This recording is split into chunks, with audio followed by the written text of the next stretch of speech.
Hello friends, welcome back to my YouTube channel. मैं हूं technical सुशील और मेरे यूट्यूब चैनल टेक्निकल सुशील पर आपका स्वागत है। तो दोस्तों, आज मैं मनरेगा के ऊपर वीडियो लेकर आया हूं, जिसमें मैं आपके साथ शेयर करूंगा कि मनरेगा में काम कैसे किया जाता है, काम कैसे मिलता है और जॉब कार्ड रजिस्ट्रेशन जो है वो कैसे की जाती है। तो आज बस हम इसी विषय पर सारी चर्चा करेंगे। तो चलिए फिर शुरू करते हैं।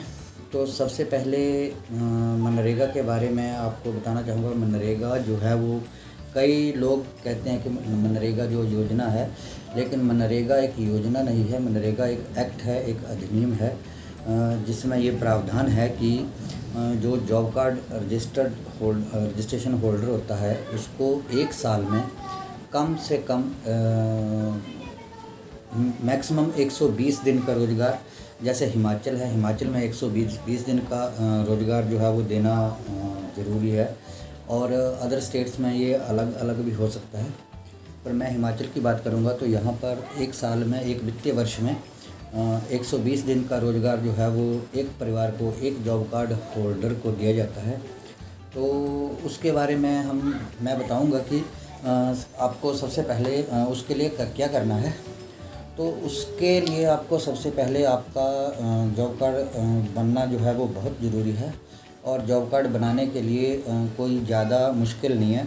बस एक पासपोर्ट साइज 2 आपकी copies, photo copies, bank account की कॉपी और साथ में अपने आधार कार्ड की कॉपी, ये लेकर आपने अपने जो आपका लोकल पंचायत है वहाँ पर जाना है और अपना जो जॉब कार्ड है वो बनवा लेना है। बहुत ही आसान है।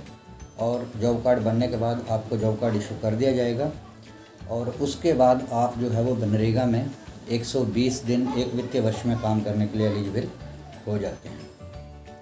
लेकिन इस बात का ध्यान रखना है कि जो आपने अपने बैंक अकाउंट की जो कॉपी लगानी है, वो कॉपी जो है वो आपके आधार कार्ड से लिंक्ड होनी चाहिए, क्योंकि अगर वो आपके आधार से लिंक नहीं होगी तो आपको पेमेंट आने में बहुत दिक्कत होगी। तो उसको पहले जो है आपने अपने आधार कार्ड से लिंक ज़रूर करवाना है।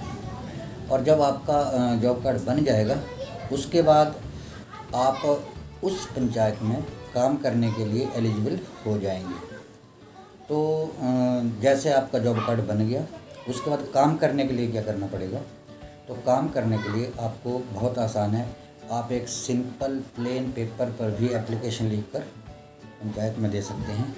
आपको जिस तारीख को आप अप्लाई कर रहे हैं आवेदन के लिए, आपको उस दिन से लेकर 15 दिन के अंदर उस एजेंसी को, एग्जीक्यूटिव एजेंसी जो होगी उसको आपको 15 दिन के अंदर अंदर काम देना पड़ेगा। और अगर वो आपको काम देने में असमर्थ रहते हैं तो मनरेगा में ये प्रावधान है कि आपको बेरोजगारी भत्ता भी देय होगा। जैसे ही आपका जॉब कार्ड बन जाएगा, तो जैसे आपके घर में 3 मेंबर हैं या 4 मेंबर हैं, तो आप चारों वहाँ पर रजिस्टर्ड हो सकते हैं। तो उसके लिए भी डॉक्यूमेंट सेम जाएंगे, उनकी आधार कार्ड कॉपी और बैंक अकाउंट की कॉपी। इसमें इस बात का बिल्कुल ध्यान रखना है कि आपका जो बैंक अकाउंट है वो किसी भी परिवार का जॉइंट अकाउंट नहीं होना चाहिए, क्योंकि जॉइंट अकाउंट में पेमेंट नहीं होती है मनरेगा में। पहले हो जाती थी, लेकिन अभी नए अपडेट में जॉइंट अकाउंट में पेमेंट नहीं होती है। तो जैसे 3 मेंबर हैं तो तीनों ही मेंबरों के अलग अलग बैंक अकाउंट होने चाहिए। जैसे ही वो तीनों मेंबर अगर रजिस्टर्ड हो गए तो वो तीनों जो हैं वो अगर चाहें तो जैसे एक साल, एक वित्तीय वर्ष में एक जॉब कार्ड पर 120 दिन का रोज़गार मिलेगा।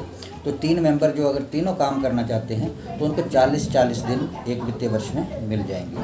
अगर उस परिवार के 2 मेंबर, 2 सदस्य ही मनरेगा में काम करना चाहते हैं तो 2 मेंबरों को 60-60 दिन मिल जाएंगे। और अगर एक ही मेंबर काम करना चाहता है तो वो 120 दिन काम कर सकता है। तो फ़िलहाल इस वीडियो में इतना ही, और अगली वीडियो में नए अपडेट के साथ मिलेंगे। तो तब तक के लिए बाय बाय। और अगर मेरे चैनल पर आप नए हैं तो प्लीज़ मेरे चैनल को लाइक, शेयर और सब्सक्राइब बिल्कुल करना ना भूलें, और बेल आइकॉन ज़रूर प्रेस करें ताकि मेरी आने वाली वीडियो की अपडेट्स, उनकी नोटिफिकेशन आपको मिलती रहे। तो अगर आपको वीडियो अच्छी लगे तो प्लीज़ लाइक, शेयर और सब्सक्राइब ज़रूर करें। तब तक के लिए बाय बाय, थैंक यू।